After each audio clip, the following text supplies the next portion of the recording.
मेरे प्यारे प्यारे रसगुल्लों, कैसे हो आप सब? कैसी चल रही है आपकी पढ़ाई? उम्मीद है मेरे प्यारे बच्चे भी अच्छे होंगे और उनकी पढ़ाई भी बहुत अच्छी चल रही होगी। तो आज हम आपके लिए लेकर आए और एक महत्वपूर्ण मॉडल पेपर, वायरल पेपर कह सकते हैं कि आपका ट्रेंडिंग में चल रहा जीव विज्ञान। क्योंकि प्यारे बच्चों, इस साल 2024 में जीव विज्ञान से हाईएस्ट परसेंट लाने वाले बच्चे बहुत सारे थे। कह सके तो इस साल 2024 में दबदबा किसका था? तो जीव विज्ञान वाले बच्चों का ही था, क्योंकि उन्होंने बहुत हाईएस्ट मार्क्स लाए और हाईएस्ट अच्छे नंबर भी लेकर आए। तो आपके लिए भी आज हम लेकर आए हैं 2023 का वायरल मॉडल पेपर, तो जो कि जीव विज्ञान का है 348 सेट सी के, जो कि प्रयागराज जिले का पूछा गया था। ठीक है प्यारे बच्चों, सेट नंबर कितना है? 348 है, कोड नंबर 153 है। तो आइए शुरू करते हैं ये क्वेश्चन पेपर, जो कि अत्यंत ही महत्वपूर्ण है। जीव विज्ञान है, यह 3 घंटे 15 मिनट का रहेगा। ये सारा आपको सब कुछ पता ही होगा। आइए देखते हैं बहुविकल्पी प्रश्न से। कह रहा है कि एक नंबर, पहला नंबर क्वेश्चन ये देखिए। बहुविकल्पी मतलब होता है MCQ, मतलब मल्टीपल चॉइस क्वेश्चन, जो कि एक क्वेश्चन रहेंगे, उसके चार आंसर दिए रहेंगे, जो कि आपको एक क्वेश्चन में से चार आंसर में से एक आंसर सही करना रहेगा। का नंबर क्या कह रहा है? कह रहा है पहले देखिए, एक नंबर सही विकल्प चुनकर सही उत्तर पुस्तिका में लिखिए। मतलब चारों में से जो आंसर सही रहेगा उसको एक आंसर को सिर्फ लिखना, एक ना कि दो। ठीक है। कह रहा है का नंबर में कि कौन सा एंजाइम DNA को विशिष्ट स्थान से काटता है? लाइगेज, एक्सोन्यूक्लियेज, एंडोन्यूक्लियेज या पॉलीमरेज। तो जो एंजाइम DNA खंड को तोड़ता हो विशिष्ट स्थान से, वही वाला एंजाइम आपको लिख देना है, वही वाला। तो आपका आंसर सही हो जाएगा। खा नंबर क्या कह रहा है कि एलन के नियम अनुसार ठंडी जलवायु में रहने वाले स्तनधारियों में सामान्यतः होती है क्या? छोटे अंग और शरीर के उपअंग, बड़े अंग और शरीर में उपअंग, छोटे शरीर का आकार, सभी अंग एवं उपअंग समान आकार।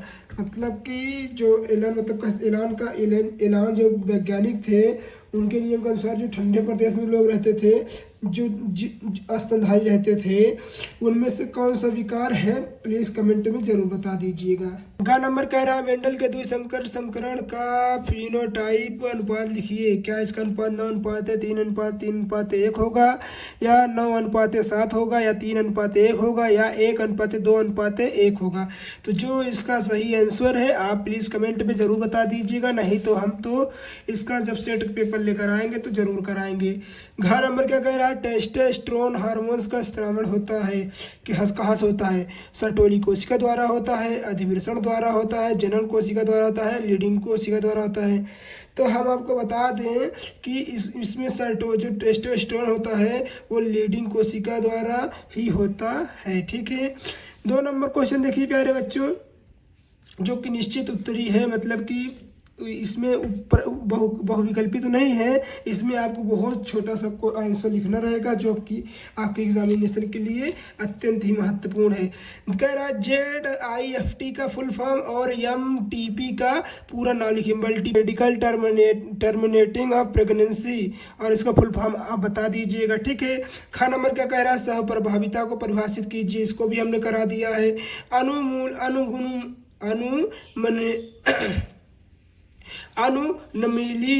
अनुमूलीय परागणी पुष्पों में परागण के प्रकार को स्पष्ट कीजिए। जो ये अनुमूलीय होता है, पुष्प होता है, इसमें कितने प्रकार के परागण होते हैं उसको स्पष्ट कीजिए। घ नंबर क्या कह रहा है? मानवों में ट्राइसोमिक यानी त्रिसूत्रता और मोनोसोमिक यानी एकल सूत्रता को स्थितियों में गुणसूत्रों की संख्या लिखिए। जो इसमें कह रहा है कि मतलब त्रिसूत्रता और एकल सूत्रता में गुणसूत्र की जो क्रोमोसोम की संख्या होगी उसको लिखना है। डा नंबर में क्या कह रहा है? कह रहा है जैव विविधता क्षति को कोई 2 कारण बताइए। जैव विविधता से होने वाली क्षति के कोई 2 कारण बताइए। तो आप इसे जरूर कमेंट में बता दीजिएगा, जिससे आपको मिल जाएंगे पूरे 1 नंबर। तीसरा नंबर क्वेश्चन क्या कह रहा है, स्वस्थ शब्द को परिभाषित कीजिए। जो स्वास्थ्य शब्द है, स्वास्थ्य क्या होता है उसे परिभाषित कीजिए और अच्छे स्वास्थ्य को बनाए रखने के लिए दो कोई महत्वपूर्ण कारक बताइए जो जिससे हमारा स्वास्थ्य अच्छा बन रहा है। जैसे हम वर्कआउट करें तो हमारा स्वास्थ्य अच्छा रहेगा, हम हेल्दी खाना खाएंगे तो हमारा स्वास्थ्य अच्छा रहेगा। देखिए 1 नंबर हम आपका यहीं से करवा दिए ना, तो ये हो गया आपका 2 नंबर। आप स्वास्थ्य की परिभाषा लिख दीजिएगा और जितना हम बोले इसको लिख दीजिएगा, आपको हो गया 2 नंबर। खा नंबर में क्या कह रहा है कि घास के स्पर्धी अपवर्जन सिद्धांत नियम को संक्षेप में लिखिए। किसको? स्पर्धी अपवर्जन सिद्धांत को किसमें लिखना है? संक्षेप में लिखना है, इसको भी लिख दीजिएगा। ग नंबर कह रहा है युग्म विकल्पी जिसको हम एलील बोलते हैं को परिभाषित कीजिए, उदाहरण के साथ बहुविकल्पीयता पर टिप्पणी भी लिखिए। तो युग्म विकल्पी क्या होता है, युग्म विकल्पी से आप क्या समझते हैं, इस पर आपको टिप्पणी लिखना है और बहुविकल्पता के बारे में भी बताना है। घ नंबर क्या कह रहा है, मानव में लिंग संलग्न अप्रभावी लक्षण के वंशागति को संक्षेप में लिखिए। तो प्यारे बच्चों इसको भी हमने करवा दिया है, आप इसको भी जाकर आप डिस्क्रिप्शन या प्ले लिस्ट में देख सकते हैं। अंगा क्या कह रहा है, अंगा नंबर मरुस्थलीय पौधों में शुष्कता अनुकूली यानी कह सकते हैं मारोद्भिद अनुकूल पर टिप्पणी लिखिए। जो मारोद्भिद होता है उसकी अनुकूलन पर क्या करना है, टिप्पणी लिखना है कि वहाँ के पौधे क्यों शुष्क होते हैं, इसके बारे में लिखना है। बस थोड़ा सा लिख दीजिएगा, आपको 2 नंबर मिलके ही जाएगा। ठीक है, अब आइए देखते हैं चौथा नंबर क्वेश्चन जो कि बहुत महत्वपूर्ण है और 2-3 नंबर के रहेंगे। चौथा नंबर क्वेश्चन जो कि हमारा प्यारे बच्चों अति लघुत्तरीय प्रश्न है। क्या कह रहा है चौथा नंबर जो कि हमारा 3 नंबर का रहेगा। ठीक है, अब कह रहा संकरण क्या है, अगर संकरण आप बता देते हैं तो 1 नंबर मिल जाता है। कृत्रिम संकरण की प्रक्रिया एवं महत्व का संक्षेप में वर्णन कीजिए। जो कृत्रिम प्रक्रिया होती है उसके बारे में संक्षेप में मतलब 2 लाइन लिख देना है, तो आपको 2 नंबर यहाँ मिल जाएंगे, तो टोटल हो गया 3 नंबर। जो अंतरण होता है किसमें, RNA के पर टिप्पणी लिखिए। अंतरण RNA नहीं rRNA होता है ना, उसी को बोलते हैं RNA को अंतरण RNA, तो इसके बारे में लिखना है, आपको मिल जाएंगे पूरा 3 नंबर। निम्नलिखित पर संक्षिप्त टिप्पणी लिखिए। किस पे, फाइलेरियता पे जिसको हम फाइलेसिस बोलते हैं। बहुभ्रूणता क्या होता है, एक से ज़्यादा भ्रूण बनने की क्रिया को बहुभ्रूणता कहते हैं। देखिए आपको मिल गया ना 1.5 नंबर, तो बस इतना लिख दीजिएगा, आपको मिल जाएंगे पूरे 3 नंबर। ठीक है, घ नंबर क्या कह रहा है, प्रतिक्षरण के सिद्धांत का संक्षेप में वर्णन कीजिए। निष्क्रियता प्रतिक्षरण पर भी टिप्पणी लिखिए। तो इसमें आपको आधा नंबर 2 नंबर मिल जाएगा, 1 नंबर निष्क्रियता पर भी मिल जाएगा, तो हो जाएगा आपको टोटल 3 नंबर। 5 नंबर क्वेश्चन क्या कह रहा है प्यारे बच्चों, आइए देखते हैं, बहुत महत्वपूर्ण है जो कि 3 नंबर का है। 2 उपयुक्त उदाहरणों से की सहायता से पौधों में कायिक प्रवर्धन की व्याख्या कीजिए। यानी कह सकते हैं जैसे कलम लगाना, दाब लगाना, चाप लगाना या पैबंद लगाना, ये सब हमारे क्या हो गए, ये हमारा उदाहरण हो गए। इसकी सहायता से ही हमारे पास कायिक प्रवर्धन में जैसे गुलाब का फूल ये सब होते हैं, तो इसको आपको लिख देना है। फिर अगर हम पुनः संयोजन DNA जिसको हम rDNA बोलते हैं, तकनीकी प्रौद्योगिकी की का कारक उपयोग करके मानव इंसुलिन के उत्पादन के चरणों को संक्षेप में लिखिए। तो rRNA तकनीकी का उपयोग करके मनुष्य में होने वाले इंसुलिन के उत्पादन के लिखने इसके बारे में लिखना है। 4 लाइन, आपको मिल जाएंगे पूरे 3 नंबर। ठीक है प्यारे बच्चों, गा नंबर क्या कह रहा है, प्रतिबंधन एंडोन्यूक्लियस एंजाइम क्या होता है, 2 उदाहरण दीजिए। तो जो प्रतिबंधन एंडोन्यूक्लियस एंजाइम होता है उसके बारे में लिखना है और इसके 2 उदाहरण देना है, आपको मिल जाएंगे पूरे 3 नंबर। फिर क्या कह रहा है, घ नंबर कह रहा है प्रतिरक्षा को परिभाषित कीजिए। जो प्रतिरक्षा क्या होती है, तो प्रतिरक्षा वह होती है जो हमारे शरीर में आने वाले वायरस को यह लड़ती है और उसे ख़त्म करती है, जिससे हमारे शरीर में कोई क्षति नहीं होती है, उसे ही कहते हैं प्रतिरक्षा तंत्र।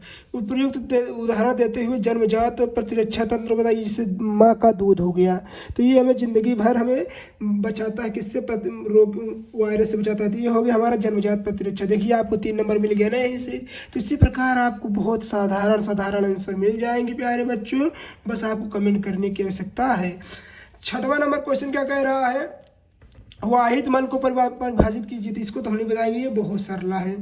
वाहिद मल के जीव विज्ञानी उपचार का भी संक्षेप में वर्णन कीजिए। तो ये आपको 3 नंबर दे के जाएगा। बहुत ही ईजी है बच्चों, बहुत ही ईजी है, पक्का बहुत ईजी है और आपको बहुत 3 नंबर दिला कर जाएगा। फिर खा नंबर क्या कह रहा है, निम्नलिखित पर संक्षिप्त टिप्पणी लिखिए। किस पे, जैव विविधता तब पता स्थल यानी हार्ट स्पॉट के बारे में। जो मोबाइल में है उसके बारे में नहीं, एक हार्ट स्पॉट यानी तब स्थल होता है उसके बारे में लिखना है। बायोपायरेसी के बारे में लिखना है, बायोपायरेसी क्या होती है उसके बारे में लिखना है। गा नंबर क्या कह रहा है, द्वि निषेचन क्या होती है व्याख्या दीजिए। यानी ऐसा निषेचन जिसमें 2 या 2 से अधिक दोहरा निषेचन होता है उसे हम दोहरा निषेचन कहते हैं। उसी प्रकार घ नंबर देखिए, क्लोनिंग संवाहक क्या होता है, क्लोनिंग संवाहकों की विशेषताओं के संक्षेप में व्याख्या कीजिए। प्यारे बच्चों ये भी बहुत सरल क्वेश्चन है। तो आपको 3 नंबर दिला कर जाएगा, जो कि बहुत ही महत्वपूर्ण प्रश्न है आपके एग्जामिनेशन दृष्टिकोण से। अब आइए देखते हैं लास्ट क्वेश्चन नंबर 7। आइए देखते हैं बच्चों विस्तृत उत्तरी प्रश्न, जो कि आपको प्रत्येक प्रश्न 5 नंबर के रहेंगे और ये बहुत इजी रहता है, क्योंकि इसमें एक जैसे 7 नंबर है। देखिए यहाँ पर 2 क्वेश्चन दिया गया है, इसमें सिर्फ कितना करना है, सिर्फ 1 करना है। तो 7 नंबर में 2 क्वेश्चन है, 1 करना है। तो ये हमारे फ्री नंबर हुए कि नहीं हुए। तो शुक्र जनन की प्रक्रिया का संक्षेप में वर्णन कीजिए। शुक्र जनन की जो प्रक्रिया होती है उसके बारे में लिखना है। शुक्र जनन में FSH जिसको हम बोलते हैं, और एक होता है LH जिसको हम बोलते हैं ल्यूटिनाइजिंग हार्मोन्स, ठीक है, की भूमिका पर टिप्पणी लिखिए। ये दोनों हार्मोन्स जो होते हैं, ये हार्मोन्स और ये हार्मोन्स तो क्या भूमिका निभाते हैं शुक्रजनन प्रक्रिया के दौरान, उसके बारे में लिखना है। बहुत ईजी क्वेश्चन है प्यारे बच्चों, सच में बता दे रहे हैं और आपको मिल जाएंगे पूरे 5 नंबर। आप इसे नहीं कर पाते तो यहाँ देखिए और भी सरल क्वेश्चन है। परागकण को परिभाषित कीजिए। तो परागण किसे कहते हैं, तो मादा पुष्प पर पाए जाने वाले कण को ही परागकण कहते हैं। पुष्पीय पादपों में विभिन्न प्रकार के परागकण का संक्षेप में वर्णन कीजिए। तो परागकण कई प्रकार के होते हैं, जैसे स्वपरागण होता है, पर परागण होता है, ये प्रकार क्रियाएं होती हैं, ठीक है। तो आपको लिख देना है, आपको मिल जाएगा पूरे 5 नंबर। 8वां नंबर क्वेश्चन क्या कह रहा है, समष्टि को परिभाषित कीजिए। समष्टि बहुत ईजी है, जो कि लास्ट चैप्टर का है शायद, ठीक है। समष्टि के विभिन्न गुणों की विवेचना कीजिए। तो इस समष्टि में होने वाले बहुत से कारक ऐसे हैं जो कि हमारे लिए लाभदायक भी हैं और बहुत से ऐसे कारक हैं जो कि हानिकारक भी हैं। फिर क्या कह रहा है, जैव विविधता के संरक्षण हेतु अपनाई गई विभिन्न रणनीतियों की विस्तृत विवरण दीजिए, जो कि आपको 5 नंबर देकर जाएगा। 9वां नंबर क्वेश्चन क्या कह रहा है, अनुलेखन क्या है। अनुलेखन क्या है यानी प्रतिलिपि क्या है। प्रक केंद्रिकी के में अनुलेखन की प्रक्रिया यानी प्रक्रम का संक्षेप में वर्णन करना है, जो आपको देकर जाएगा 5 नंबर। आप इसको नहीं कर पा रहे हैं तो देखिए अथवा भी आपको बेनिफिट मिल रहा है। क्या कह रहा है, मानव आनुवंशिक में वंशावली विश्लेषण की भूमिका की व्याख्या कीजिए।